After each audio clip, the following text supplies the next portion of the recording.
Yan uwa barkamu da warhaka, barkamu da haduwa wato a wannan bidiyo da nake mana. Sunana Yunusa Boto daga Arewa Tech Online. Wato dan mana bidiyo ne yau akan hacking wato da aka yi na Pi Mall, wato babban kasuwa kuma ɗaya daga cikin manyan kasuwa na Pi Network.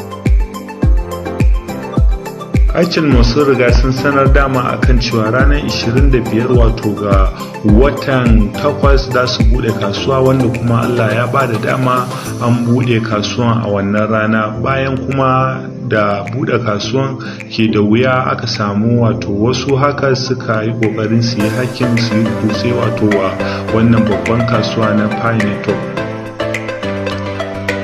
To Allah bai ba su sa'a ba, amma kuma sun jaza wato Pi Mall sun sanar cewa sun rufe kasuwan saboda wannan atakin da aka kai musu sai ranar da suka sanar da su bude, wanda kuma daga bisani sun riga sun sanar cewa an kai musu hakin ne ta wato atakin ne ta hanyar wato DDoS, wanda kuma bayan ba da dadewa ba a wannan rana suka sanar cewa sun yi mitin wato da wannan babban kamfani na cloud engineers wato a Hawaii, wanda daga nan suka yi magana cewa za su bude kasuwan in Allah yadda bayan kwana biyu, wanda kuma a haka Allah bai ba da dama ba, kuma suka kara daga suka ce ayi hakuri sai ran da aka samu suka sanar. To yau dai muna rana wato na 4 ga watan 9, wanda kuma a wa'innan kwanaki sun fara sanarwa da kuma nuna yadda kasuwanni suke ba da dama ake saya da sayarwa a kasuwan, wanda kasuwa na farko wanda suka fara ba su dama suka saka kayansu kuma suka saya da sayarwa wato su ne kasuwa na Vietnam. Wayannan kayayyaki su ne wanda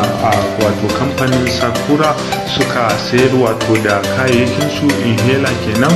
na hanci, wanda suka sayar kuma har suka yi delivery wato suka kai wa waɗanda suka sayi kayan a matsayin kowane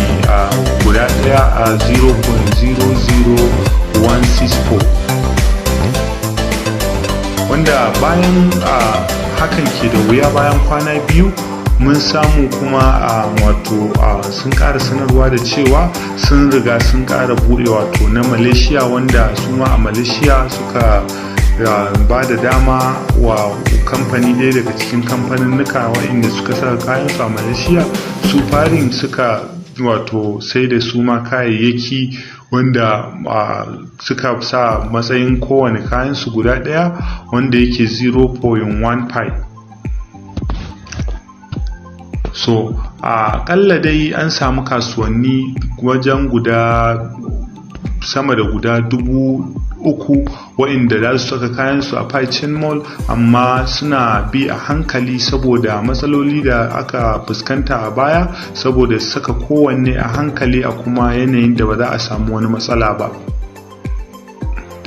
Wannan kenan daga Pi Mall, irin sanarwa da suke yi kuma da irin abubuwa inda yake gudana, wanda kuma wani babban ci gaba ne gare mu a yanda suke tafiyar da wannan abu nasu.